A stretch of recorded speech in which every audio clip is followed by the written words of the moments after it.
Do we have a, Well said. I haven't even my snow blower yet. Keep it fueled up and ready to Yep, it's ready to go. see if I can.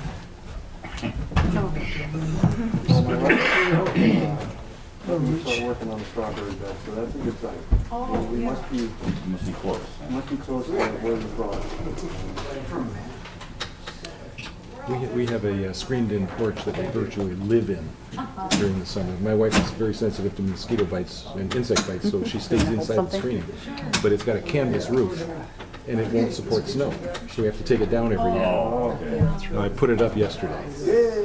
3-hour project to put that sucker up. Just roll down. No, we can't do that It's because it on the won't other attach side, I properly to the think. screen. Of course it is. That's how it always works. Yeah. Yeah, seal up Gotta so seal you it get up. the mosquitoes. Yep. Get this out of your way.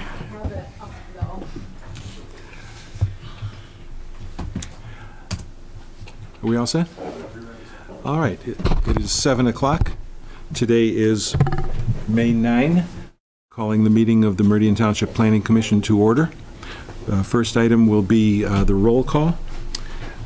Commissioner McConnell. Present. Commissioner Primo is absent. Commissioner Hendrickson is no longer a member. Commissioner Cordill. Present.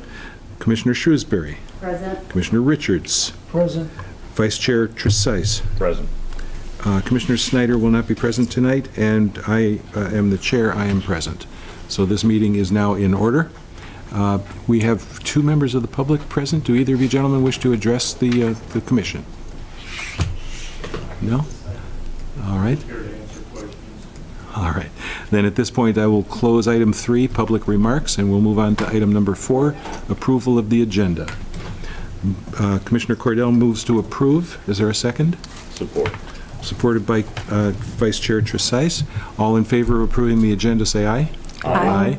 Opposed? None. So the agenda is approved. We will move to item number 5, approval of the minutes of the April 25 regular meeting. Move approval. Approval moved by Commissioner Tresice. Is there a second? Seconded by Commissioner McConnell. Why do I always do that? I'm sorry. All those in favor of approving the minutes of the April 25 meeting, say I had aye. a couple of, Oh, I'm sorry. Comments on that? Yes. did you have some comments? Just a real short one. I was listed as being absent, but yet I'm making motions. You were present, no question. Okay. We'll make that amendment. I'm sorry, on the April 25th Yes. minutes? She was a little bit late. She was 5 minutes She's late. reported as absent, but she Maybe did that's show. what- She's actually not, yeah, she's actually not listed at the top. Okay. Even worse. Commissioner McConnell, you had an issue? Yeah, the last line on the second page, item 7A, has been made more concise than I was. I was making 2 points at that point in the meeting. One was about the preferring native species for the planting plan, and the other had to do with planting trees on the slope. So that being relevant to tonight's proceedings, I wanted to underline that those were 2 separate issues. Very good. Are there any other comments or amendments suggested to the previous minutes? No? All right, the motion has been made and seconded. All in favor with the suggested changes? Aye. Any opposition? No? The minutes of the April 25 meeting are approved. Communications? Do we have any communications? We do not. We do not. All right. So we are now on to item 7, public hearings. Item 7A is the PUD Dex text amendment. So this is admittedly the most technical amendment I will probably bring forward to you for a while. So this pops up once a year, twice a year maybe, and Keith, Assistant Planner Chapman, and I were ready to address it last year, and we got tied up in stuff we forgot. And so then the application came forward this year, and we're like, okay, let's take care of this amendment. So this is a very specific scenario. condos, planned unit developments that were built in the 70s and 80s are probably a general condominium. General condominium being that the ownership of the area is limited to generally the inside of the building. Everything else is considered a limited common element, right? What that does is it puts decks, such as this one, outside of the buildable envelope of the structure. And under the PUD ordinance, that requires an amendment to the PUD every time someone wants to change their deck.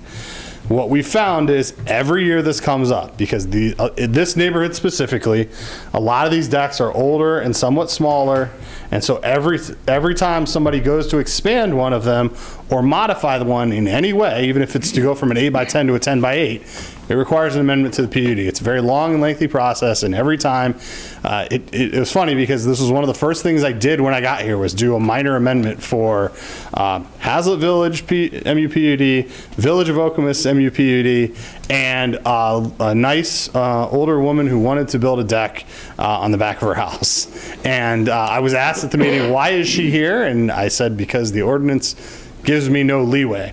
What this does is it will give us a little bit of leeway to address these very specific circumstances of these old school plan unit developments.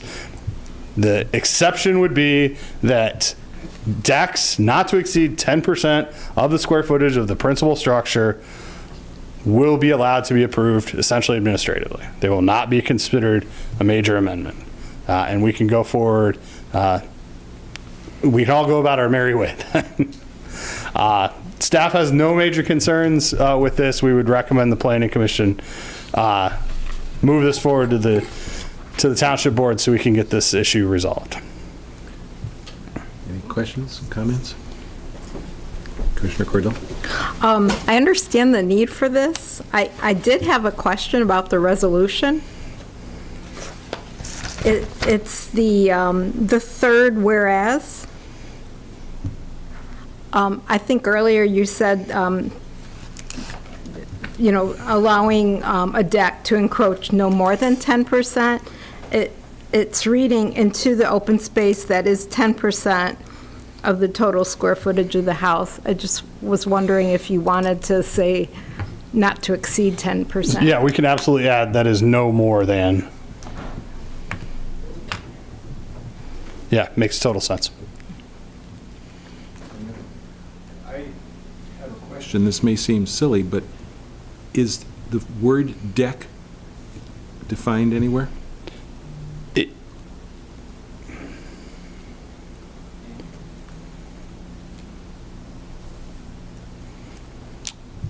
I believe so.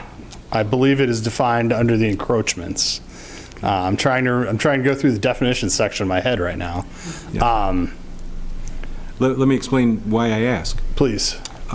We all have an image in our mind. We all understand what you mean by the word deck. However, I can give you a personal example. In my house, when I bought the house, there was a wooden deck in the back. We ultimately ripped that deck out, and in the same place where the deck previously existed, we poured a concrete pad and erected a screened-in patio. So is the patio a substitute deck? Is it something different under the code, or is it just a deck of a different color? I understand your question, and I'm gonna, we'll get back with you on that.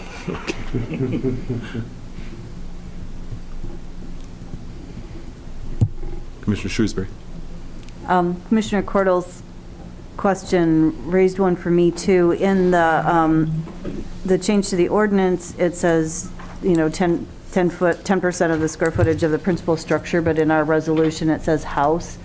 Does that matter, and should they be consistent, or I don't know if it's a recommendation. The consistency makes sense. Okay.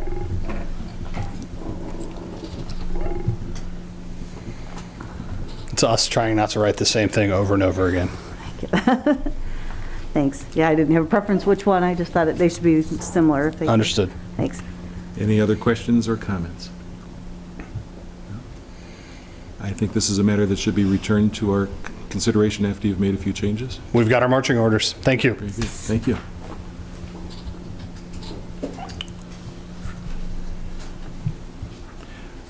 That is is there any public comment on that issue?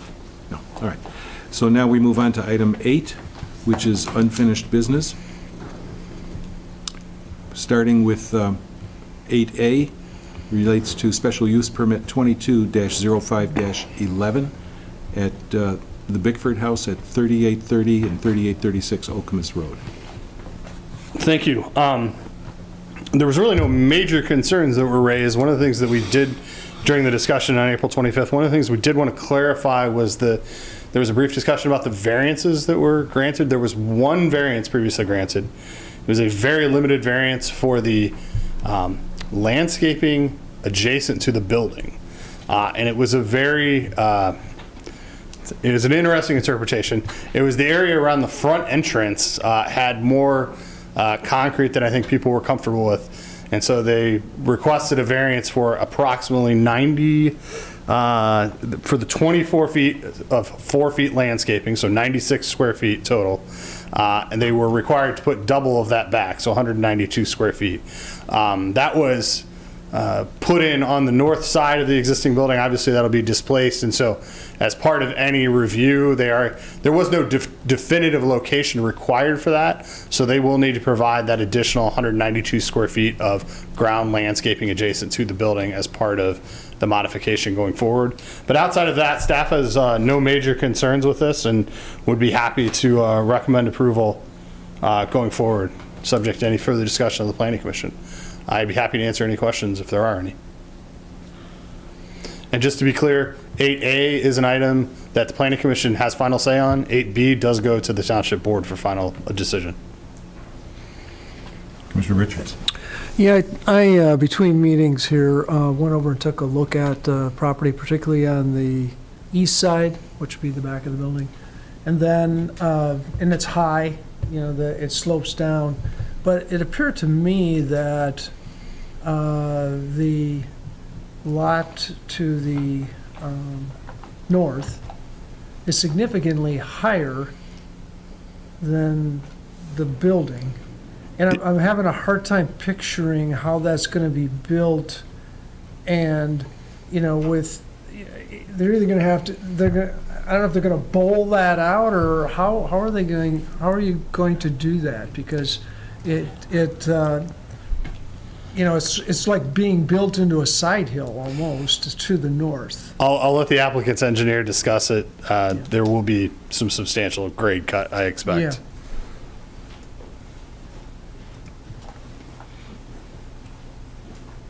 Hi, Greg Petru, 2116 Haslet Road. So yeah, I mean, with the hill, how it goes up on that side, I mean, we're planning on taking out a lot of that dirt.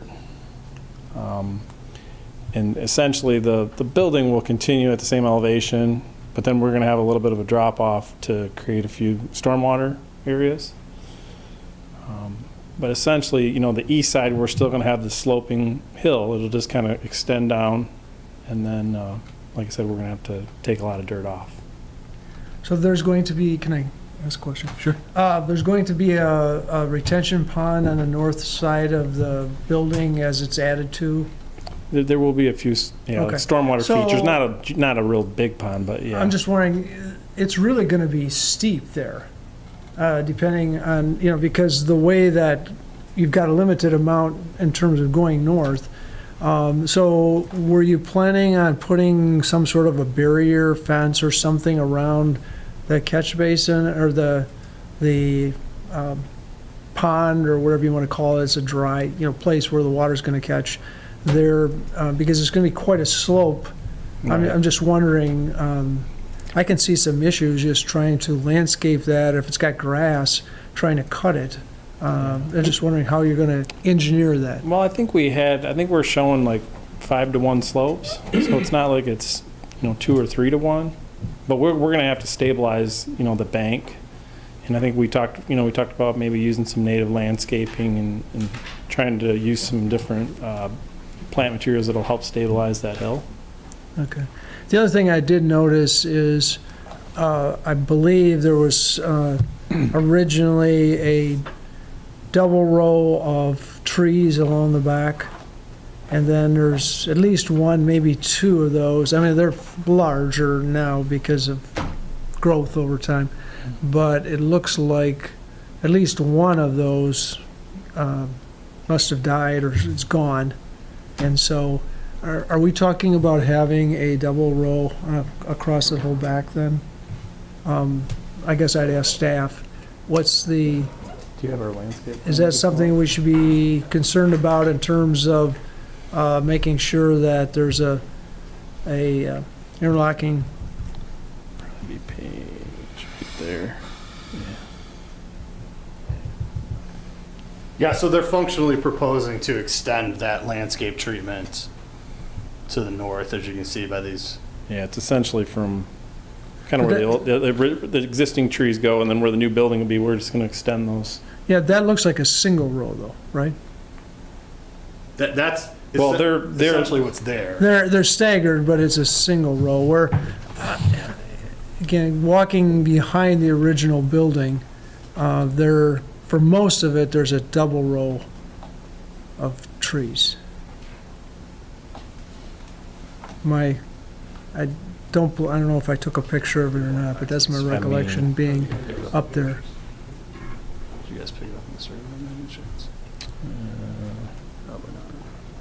I guess, let me just say this, that I think we should match whatever was on the previous, and I think we're gonna find that's a double, but I would, Is there a way to? I would suggest that we continue whatever landscape on the east side was there, at least that's my opinion, Okay. or is there. We got a picture of kind of the existing, what it looks like now. Yeah.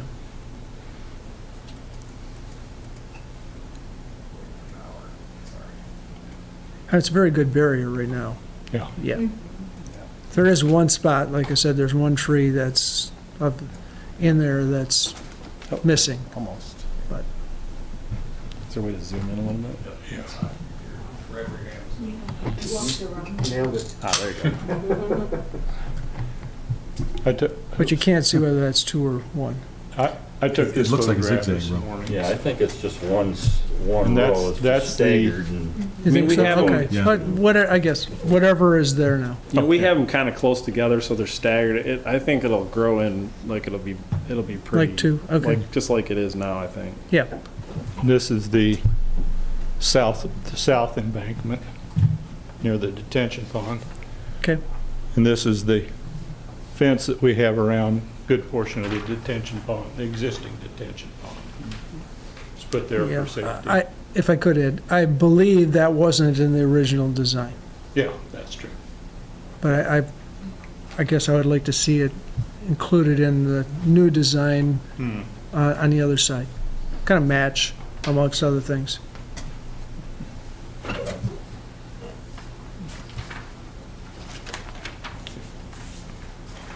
Thank you. Thanks. Commissioner McConnell?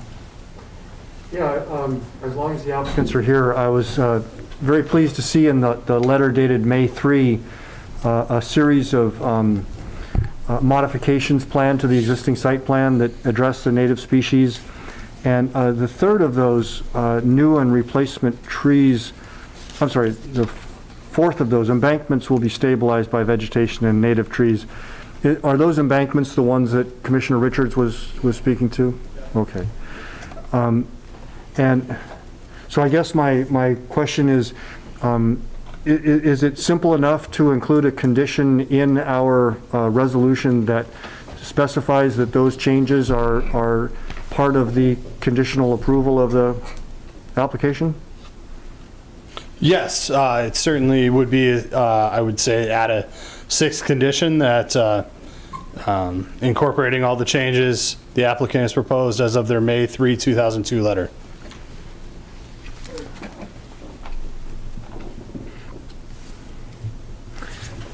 Sorry, you also had your hand up. Commissioner Cordero? I think we talked about this last time, but just when there was discussion tonight about the grade change to the north, that the whole development, that this 16-bed memory care will be one story, Correct. And that it'll be continual level Correct. grade in relation to the existing. Yes. So that kind of answers what's going to need to take place with the grade, correct? Yeah. They're going to dig a lot of dirt out. Yeah. Okay. Yeah. If I could, just to clarify, the reason why I brought it up is that the grade is actually, there's a hill right there. So it's, if you look, there's a fair elevation increase as you go north. Oh, yeah. So they're gonna have to take out a good portion of that, I which know, then they're gonna have to slope back down, right, you would think. right. I walked it this afternoon, and it was kind of like walking in a bowl, but it's a very nice development. It looks like a very nice facility. It's just, you kind of feel like you're in a bowl. But, Yeah, please, sir. Can I speak to that? I believe I realize well what you're saying about the amount of fill that has to be taken out, because that is our major expense. That's the big one, and will be the potential barrier for the project. But I don't believe that any of the existing grades to the north are any higher than the pre-existing grades were to the east. I think I don't believe, as my memory serves me, that it's that much different. It looks different, that's for sure. okay. The top of the hill was Right. fairly level all the way around the site. It's like a rim. Yeah. And the street, New Salem, which is the first street you hit when you go east, is at the same level as the top of the hill. Yes. Yes, roughly. As long as they don't create an instability by taking out that dirt, then I don't see it as a major issue. No, and these are very detailed engineering issues that our engineering department will review as part of the site plan review. Any other comments or questions? I'd like to make a comment, just, we review and approve or disapprove occasionally a number of projects for the community. I just want to say, this project is, to me, seems to be purely of benefit to the community. It's a lot like putting in a hospital. I have family experience with elderly with severe memory loss, and they need help, and this is a facility that's designed to do that. And as long as they, like I said, as long as they don't create a physical instability in the terrain, I think it's a wonderful project, and I think it would benefit the community. So what's the next? Motion to, I move to adopt the resolution approving special use permit number 2205011, a request to add 9,488 square feet to the building at 3830 Alchemist Road and incorporate the property at 3836 Alchemist Road into the development with the additional condition including the changes to the site plan proposed by the applicant in their letter of May 3rd. motion by Commissioner McConnell, is there a second? Support. Seconded by Commissioner Tresize. Any further comment on the motion? Just very briefly, thanking the applicant for hearing the concerns expressed by the Planning Commission and agreeing to modify the site plans accordingly. That's great. Appreciate it. All right, now call for the vote. We need a roll call. Yes. Commissioner McConnell. Yes. Commissioner Cordell. Yes. Commissioner Shrewsbury. Yes. Commissioner Richards. Yes. Commissioner Tresize. Yes. And the chair votes yes. The motion is passed. Thank you, gentlemen.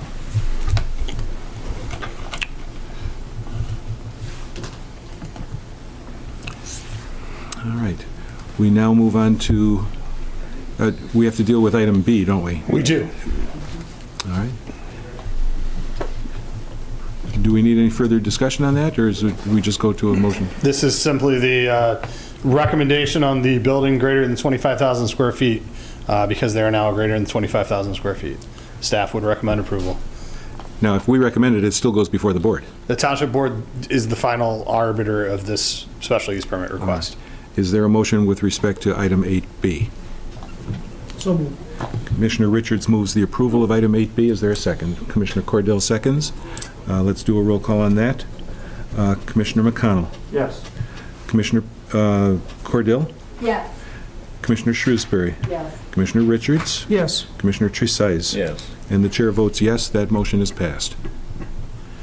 It's my understanding that unfinished business item 8C has been removed from today's agenda.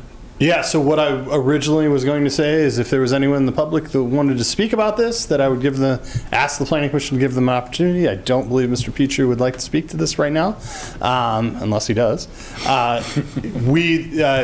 It appears to be a scheduling conflict with the applicant.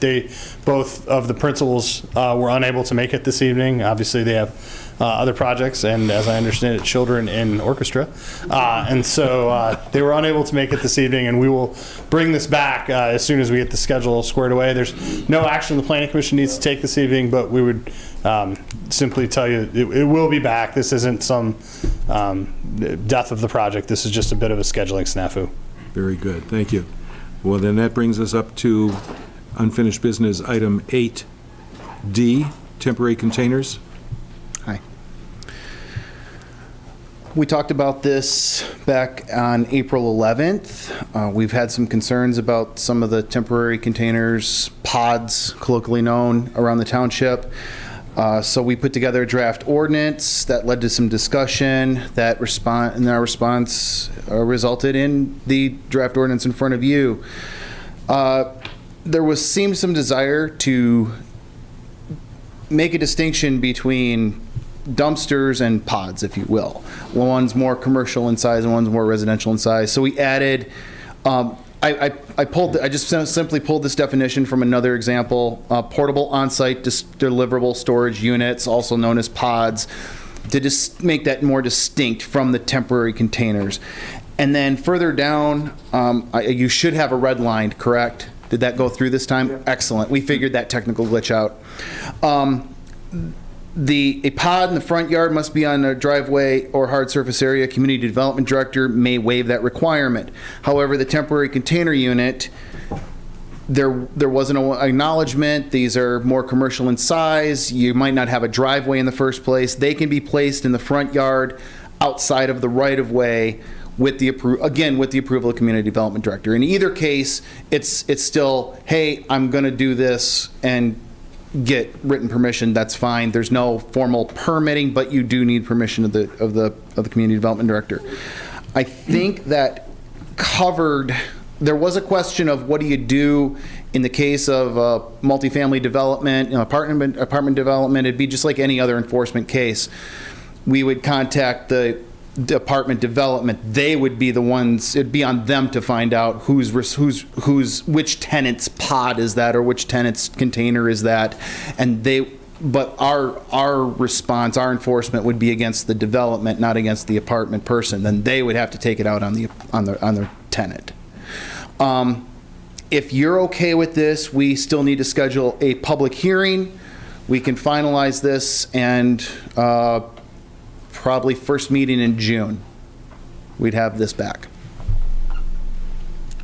Commissioner Tresize. I think it's quite an improvement over what came Thank the you. last time. It seems like a simple problem, but as we discussed it, it got more and more complicated. And with Mr. Schmidt out of town hiding, he left you hanging out here all alone. It wasn't the most enjoyable vacation. He paid a penalty for it. That's true. That's true. So I commend you on your efforts. The only question I have is it advisable to make it clear that in the case of multifamily developments that it is the building owner? And I'll leave that to you as to which you think is more practical from your standpoint, but I'm wondering if we need to give that kind of notice to the apartment owner. Well, regardless of the type of enforcement, a derelict car, other things, that would be our route anyway. That's our default route. Okay. I don't think we have to specify that here for this. All right. I'll leave it to you. You guys have to enforce it. Commissioner McConnell. Yeah, I'm trying to decide whether it's important or not, but it seems like we're ending up with a proposed ordinance that uses a terminology that, as far as I can tell, is basically a registered trademark. So it kind of feels, could be interpreted as if we're targeting a particular business that provides this service. And I wonder if there's kind of a practice in ordinance writing that, to avoid language that is specific to a particular firm that offers this service. If you want to talk about this, we can do that. I will tell you that I copied and pasted this from another ordinance. The pods has become very colloquial in ordinance language. Okay. Like you can look through a dozen ordinances that regulate this. You're going to find references to it 10 times. Okay. It's like a facial tissue, or is it a Kleenex? Yeah. Is there a? A little. Yeah, I mean, Interesting question, though. yeah, it's a good point. and you'll note too, since you brought it up, it doesn't default to the brand name. The definition is portable on-site deliverable storage unit, and that's a thing. That's a broad thing. They're also known as pods. Yeah. You see, if that's causing heartburn, then we can pull that little bit out. But I think that this clarifies. Most people know what you're talking about when you say that.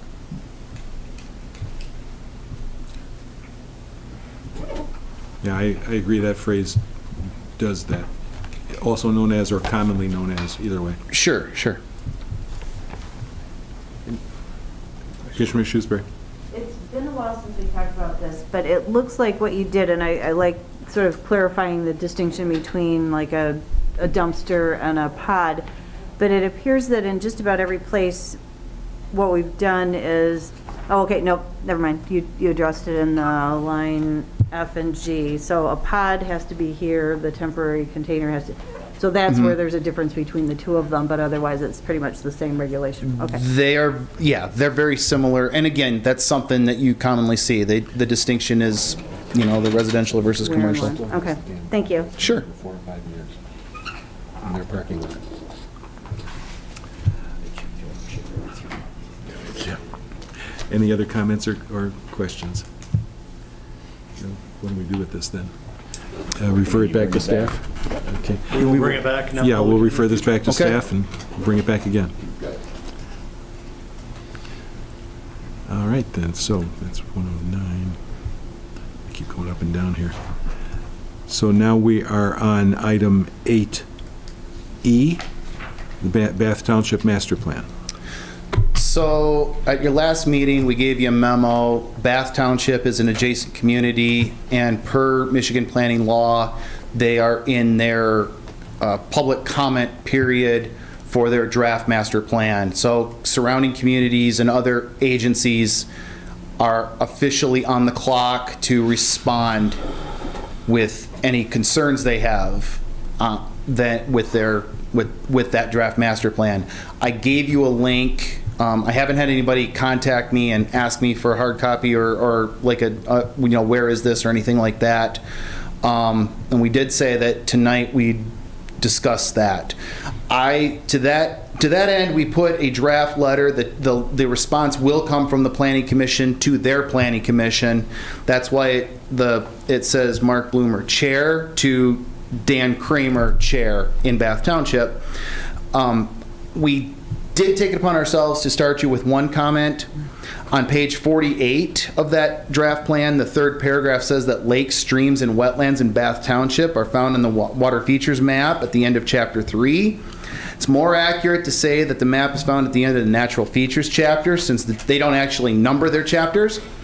In any case, the map that's being references doesn't show lakes, streams, or wetlands. It only shows floodplains, which isn't mentioned in the paragraph on page 48. Typical Bath Township.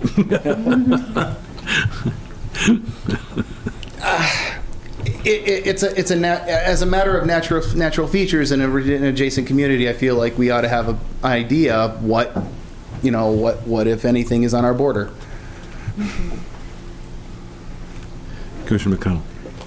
Yeah, thanks for catching that. I saw the same thing.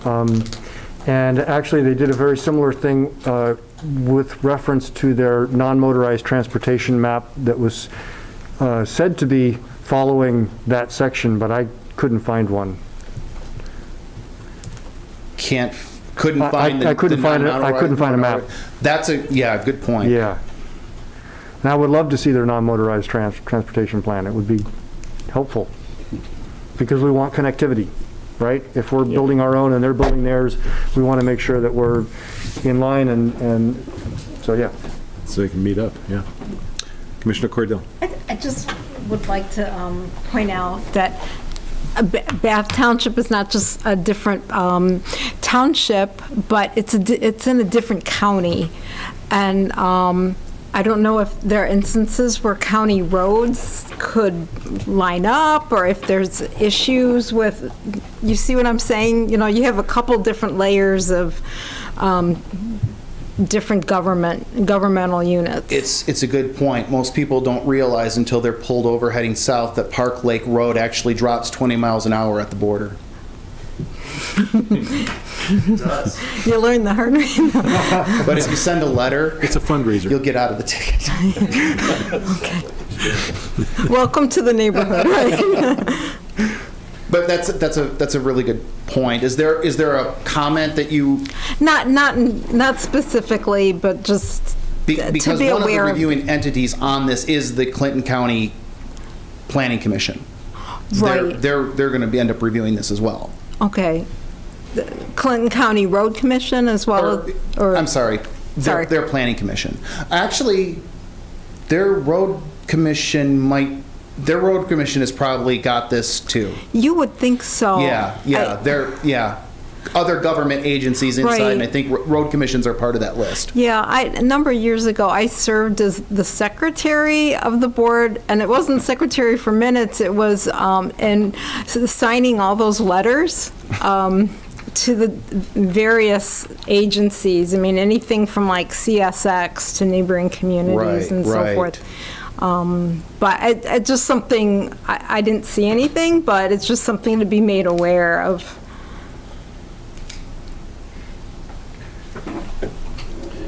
Commissioner McConnell? A couple of other things to highlight. If we're writing a letter, we might complement a couple of things. It looks like they've specified as one of their goals to create a wetland ordinance to protect priority wetlands. And that's something where Meridian Township has kind of taken the lead, and it's great to see other surrounding communities building off of that. Their second action item on Goal 3 was draft a landscape ordinance for new commercial, industrial, mixed-use developments to better manage stormwater in an aesthetic way. It would be great if that was also managing stormwater in light of expected changes in our climate. I'm sorry, I'm trying to write this. Could you repeat that last one? Goal 3, Action 2. Oh, okay. Manage stormwater in an aesthetic way. It would be great if that also incorporated expectations for changing climate. And one other similar area that I think we can learn from is that their Goal 7, Action 1, is to review the zoning ordinance amended as necessary to allow for missing middle housing, such as townhouses and multiplexes where appropriate. And I think we recently changed our ordinance to allow different types of housing in single-family zoning. Have I got that right? A little bit. A little bit? Staff has some further suggestions. All right.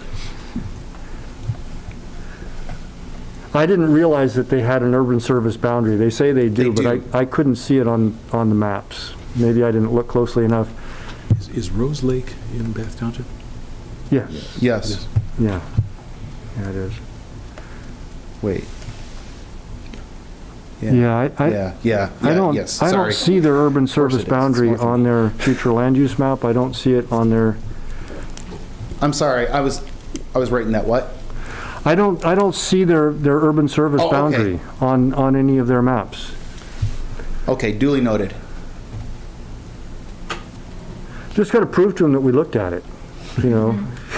Exactly.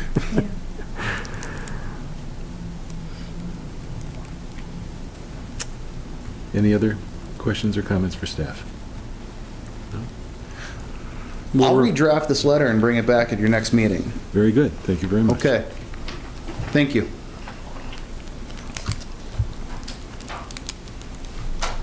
All right then, our last item under unfinished business is item 8F, Zoning Board of Appeals Liaison Appointment. Should we do that with Commissioner Primo not here? Well, he did offer at the last meeting, so. Yeah. I think we're safe. But this is the process, I looked into it, this is the official process. The Planning Commission has historically appointed their own member to the ZBA, whereas because of the nature of the statute, the Township Board appoints the Brownfield Authority.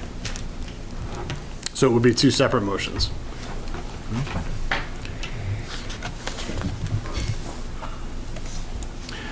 All right then, I think the chair will entertain a motion to appoint Planning Commissioner Primo to the Zoning Board of Appeals. So moved. Moved by Commissioner Richards. Is there Support. Supported by Commissioner Tresize. Well, he's not here, but let's take a roll call vote on this anyway. So, Commissioner McConnell, Yes. Commissioner Cordell. Yes, realizing he had volunteered at the last meeting. Yeah. Okay. Commissioner Shrewsbury. Yes. Commissioner Richards. Yes. Commissioner Tresize. Yes. And the chair votes yes also. So Commissioner Primo is now the duly appointed representative of this board to the Zoning Board of Appeals. And do we have to take action on the Brownfield?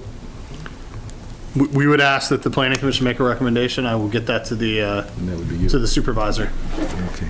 Again, the chair will entertain a motion to appoint Commissioner Tresize to the Brownfields Board. So moved. Moved by Commissioner Richards, second by Commissioner Shrewsbury. All right, we'll take a vote on this one. Commissioner McConnell, Yes. Commissioner Cordell, Yes. Commissioner Shrewsbury, Yes. Commissioner Richards, Yes. Commissioner Tresize, Yes. and the chair votes yes as well. This motion is also approved. Okay. So we now close unfinished business. Move on to item 9, other business, master plan request for proposals. So this is really the very beginning of the process, and I wanted to get this in front of you early and just have you start thinking about it. And there's really, we could talk about it as much or as little as you want this evening, but one of the things I said early on in prepping for this master plan update is that we kind of need to see how COVID shakes out to determine what our public engagement is going to look like. And under any circumstance, it's going to be late summer, early fall type engagement, because we can hopefully do as much as possible outdoors, given everything that's gone on.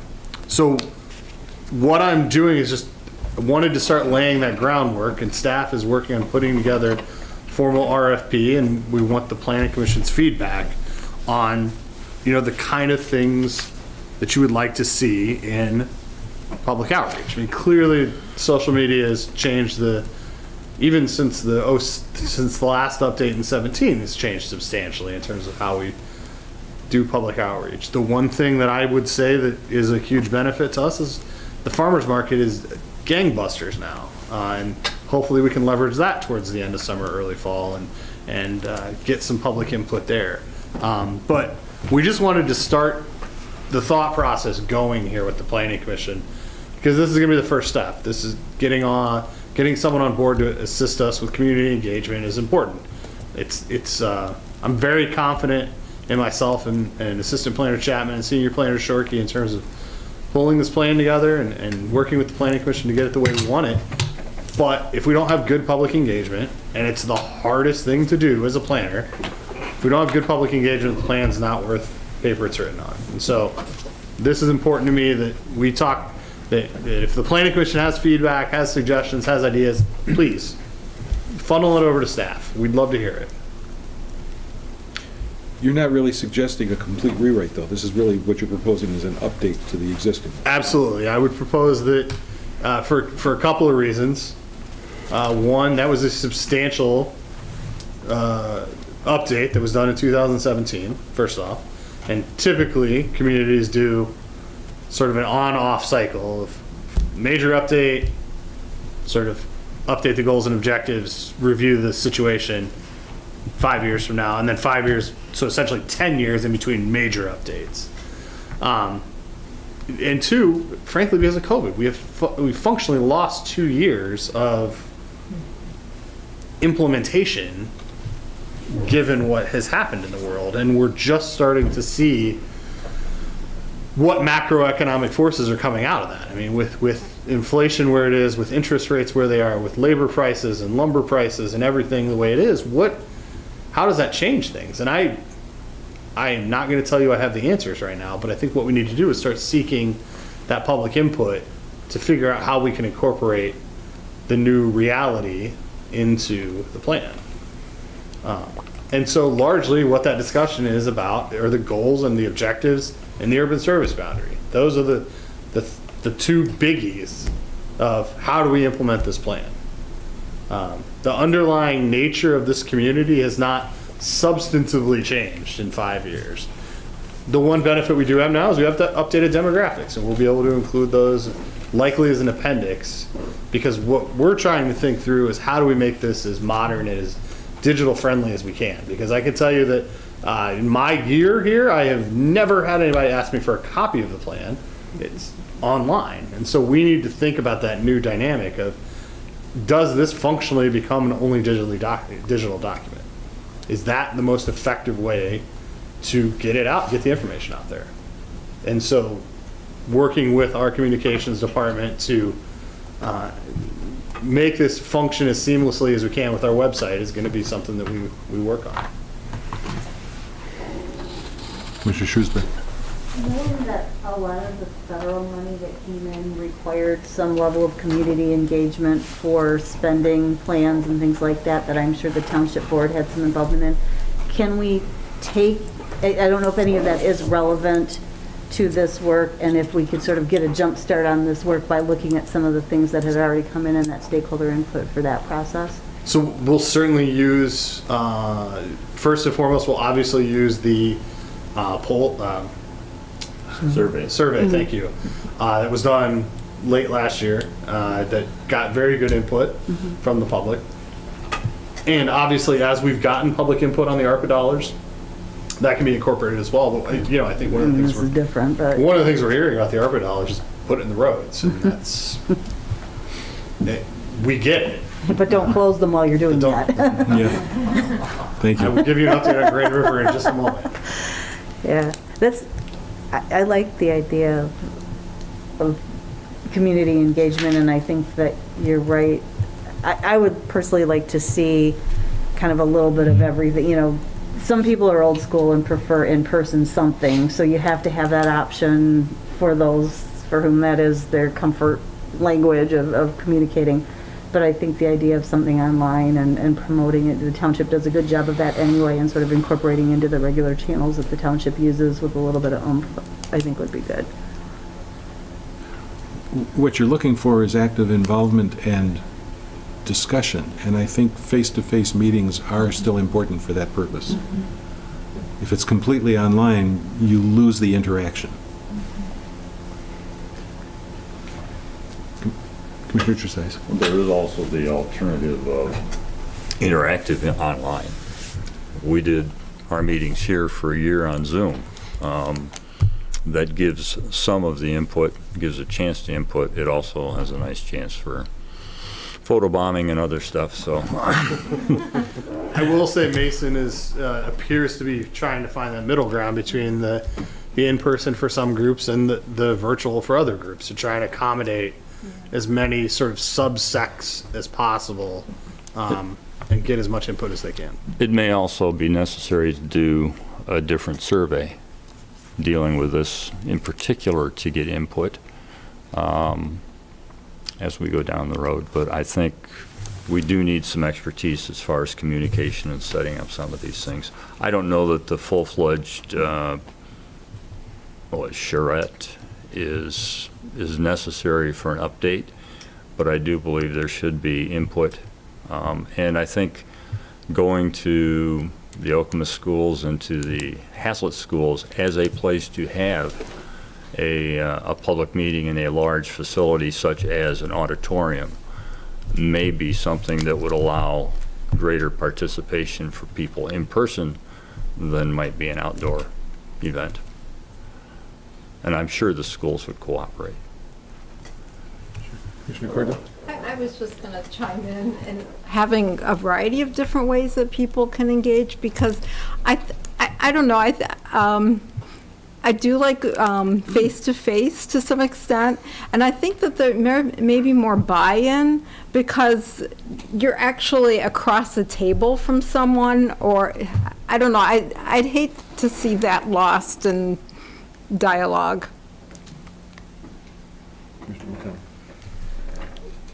In terms of specific groups that we want to target, yes, COVID has changed a lot, but also our experience in trying to realize the vision of the PICAs has, I think, taught us a lot about how that plays out. Certainly the change in demand for professional office and some other commercial uses makes things look different now than they did in 2016 when the Planning Commission was last sort of grappling with this. So I think specifying a focus on kind of lessons learned from our first kind of attempt at implementing that vision of a mixed-use, walkable kind of mode is kind of important to underline. My guess is that if ground is broken in the Alchemist Pica, by the time we have these discussions, that will be a very different discussion than if it is still in its current state. I don't know where the Haslet Village Square might end up, timing-wise. Again, if it's still basically a derelict shopping center, people will have one set of views. If it's a construction site where there's vertical construction, that will be a very different thing. But the applicants, the developers' experience with attracting commercial tenants and their changing plans for uses on those sites, I think we need to look carefully at our vision for mixed use, creating walkable communities, and the reality of what it seems to be getting us. So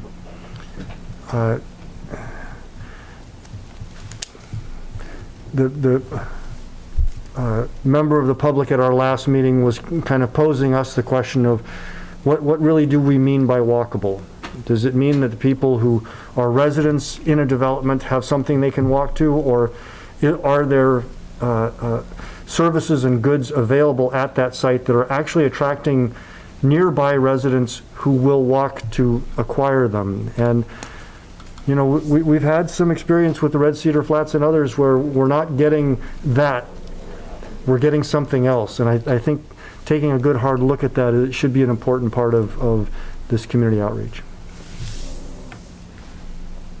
I don't want to in any way step on staff's toes, but we have a phenomenal resource within 5 miles of here. Is there any effort to reach out to Michigan State University for ideas on this project? So I've actually was asked to be a part of their update, which is ongoing, which I'll talk about in just a minute in a little more depth, for their campus plan. And yes, actually, I am trying to borrow one of their ideas that I think has been pretty successful. It's a mapping tool that they're using to try and get some different insights about campus than you'd normally just asking some questions. And I think it could be very beneficial to a community like us if we ask the right questions. And so, yes, hopefully. I have a meeting with Janet Lilly on Friday, actually, to just talk shop in general. But, yeah, there are some resources over there that I hope to tap into. I still know a few people. And they have a virtually unique perspective compared to other states, because not only are they a huge university, occupying a lot of territory. Governmentally, they are a separate entity of government. They are functionally. Most states don't do that. They are actually a constitutional institution under Michigan law. So they may have a completely different perspective on how things work or ought to work. And I think it would be very beneficial to hear some of their ideas as well.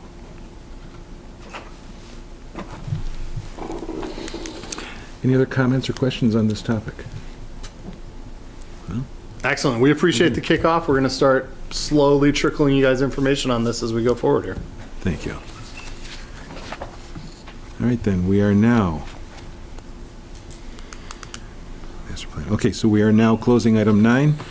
Item 10, reports and announcements. Is there a township board update? Just a couple things. The ordinances for, so the ordinances for the zoning board of appeals standards, the Lake Lansing front yard setbacks and Lake Lansing front yard lot coverage have been adopted.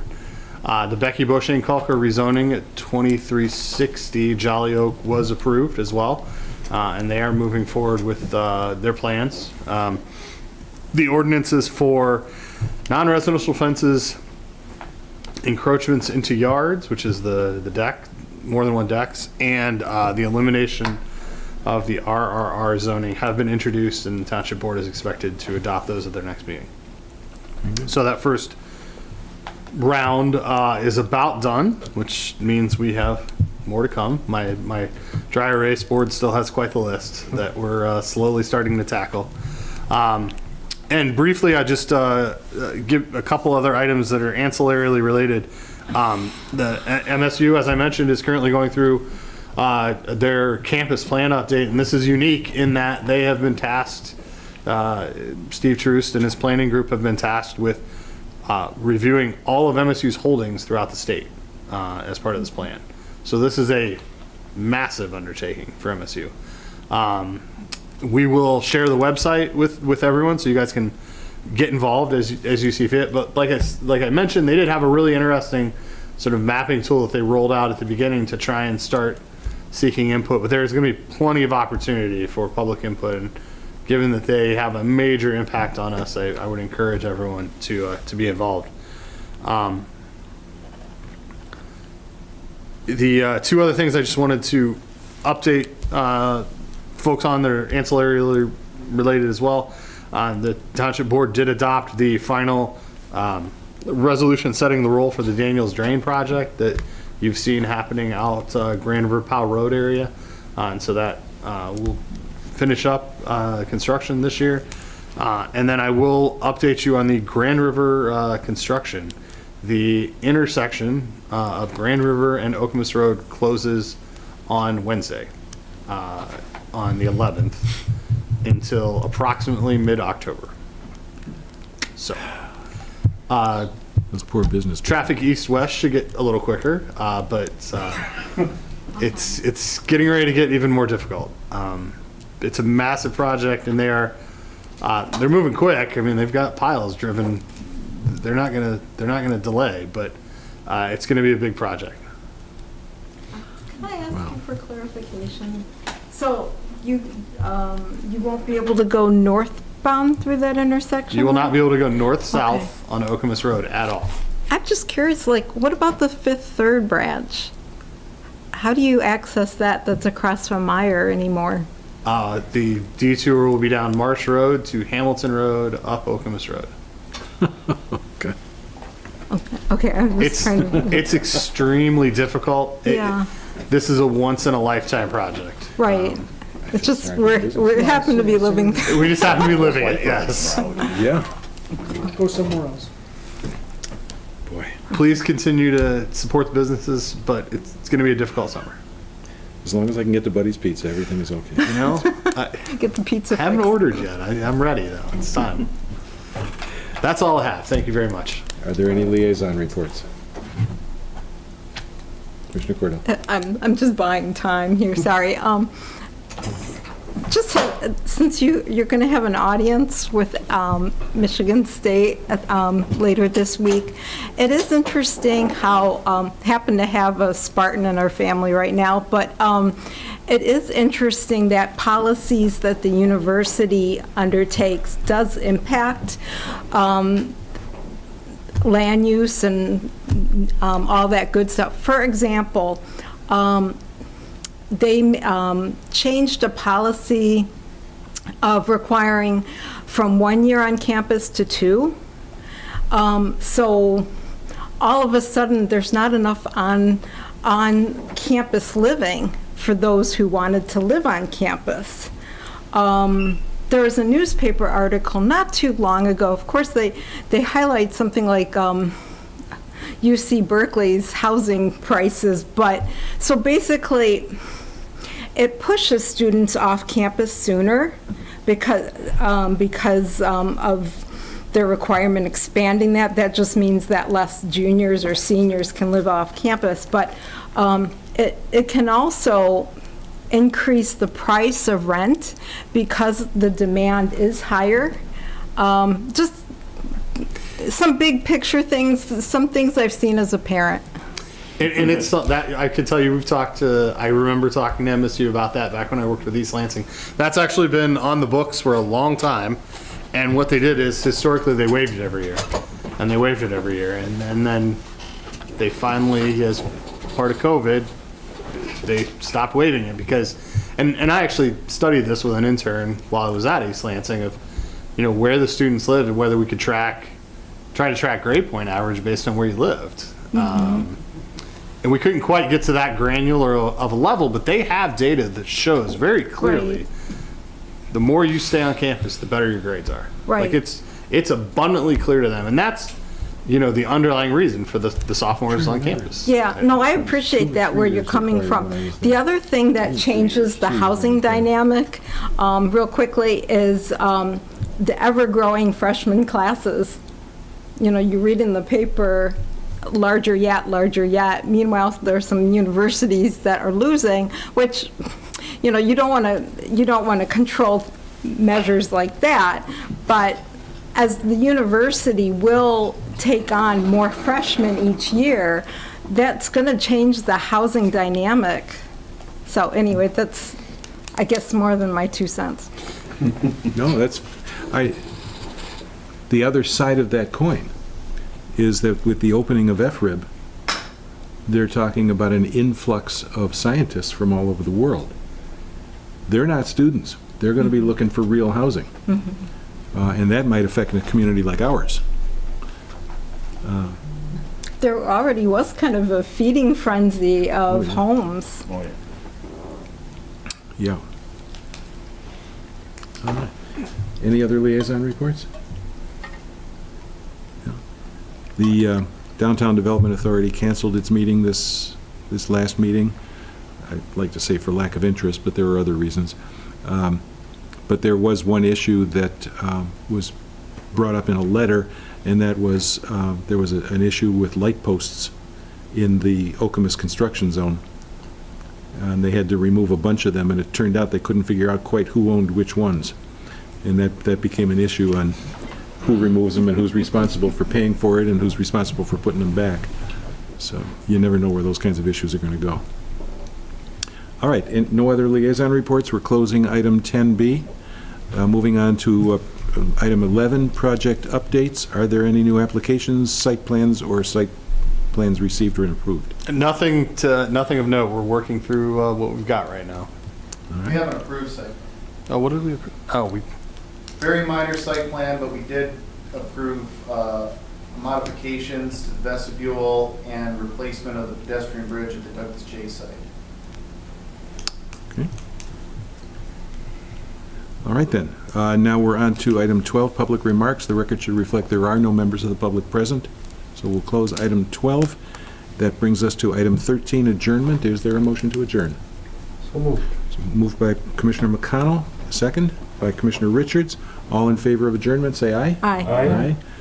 All in favor, there are no negatives, so we are adjourned. Thank you very much.